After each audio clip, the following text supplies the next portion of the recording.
চাচা, ও চাচা, খাইছেন? রাতে ভাত খাইছেন? খাইবেন? আসেন। পেটের ভিতর আগুন জ্বলছে, যেন গরম লোহা ঢেলে দিয়েছে কেউ। সারাদিন কিছুই জুটেনি, শুধু একটু পানি খেয়ে থেকেছি। রাস্তার পাশের দোকানে অনেক খাবার দেখেছি, কিন্তু হাত বাড়ানোর সাহস হয়নি। মানুষজন কেমন যেন চোখ ফিরিয়ে চলে যায়, যেন আমি দাগি আসামি। কাল রাতেও কিছু খাইনি, শরীরটা কেমন জানি ঠান্ডা হয়ে আসছে। রেল স্টেশনের এক কোনায় গুটিসুটি মেরে বসে আছি, যদি কেউ একটু খাবার দেয়। অনেকবার ভেবেছি, অনেক মানুষের কাছে চেয়েছি, কিন্তু কেউ দেয়নি। সবাই চলে গেছে, বলেছে মাফ করেন তো, দূর হয়ে যান সামনের থেকে। পেটের ব্যথাটা এখন কেমন জানি হয়েছে, ক্ষুধাটা মনে হয় এখন আর নাই। মনে হচ্ছে এইবার হয়তো আর সকালটা দেখা হবে না। পথের কুকুরও হয়তো আমার চেয়ে ভালো আছে, অন্তত একটু উচ্ছিষ্ট পেলেও খেতে পারে। আমি কি এতটাই মূল্যহীন? আমরা কি মানুষ না?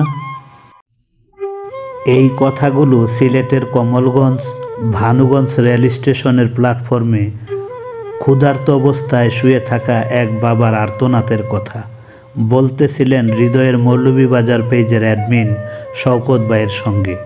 উনি যেইভাবে কথাগুলো বলতেছিলেন সেই কথাগুলোই আমি আপনাদেরকে নকল করে শুনিয়ে দেওয়ার চেষ্টা করলাম।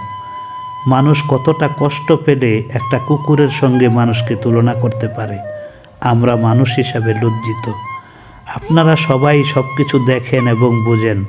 আমি মনে করব অল্প কথায় এই সমস্ত মানুষ যখন আপনার সামনে এসে দাঁড়াবে, যখন বলবে আমি কিছু খাবার খাইতে পারি নাই, আমাকে একটু খাবার খাওয়াবেন কি, আপনার পকেটের ৫-১০ টাকা কিন্তু তার অনেক বড় ক্ষুধার যন্ত্রণা মিটিয়ে দিতে পারে।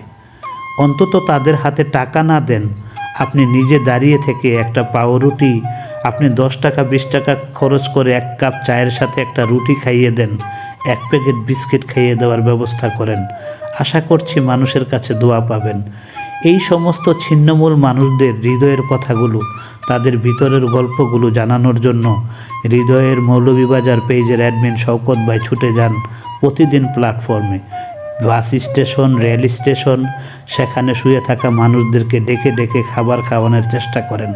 হয়তোবা এরকম একজন শওকত ভাই এরকম প্রতিটা শহরে শহরে আসবে, প্রতিটা বাংলাদেশে ঘরে ঘরে থাকবে, প্রতিটা মায়ের বুকে জন্ম নিবে। এমন শওকত ভাই হাজার হাজার পরিবারে তৈরি হোক, যেন আমরা নিজেদেরকে মানুষ বলে পরিচয় দিতে পারি। এই লজ্জা যেন সবার লজ্জা না হয়। এরকম নিত্য নতুন সুন্দর কাজগুলো হৃদয়ের মৌলভীবাজার পেজের জায়গা থেকে প্রতিদিন আপলোড হয়। অন্তত পক্ষে দোয়ায় মোনাজাতে স্মরণ রাখবেন। আর আমাদের এই বার্তাগুলো সুন্দর একটা বার্তা হয়ে যেন সবার মনে আঁচড় কাটতে পারে, সেজন্য শেয়ার এবং সুন্দর কমেন্টস করতে ভুলবেন না। হৃদয়ের মৌলভীবাজার পেজের সঙ্গেই থাকুন। ধন্যবাদ সবাইকে।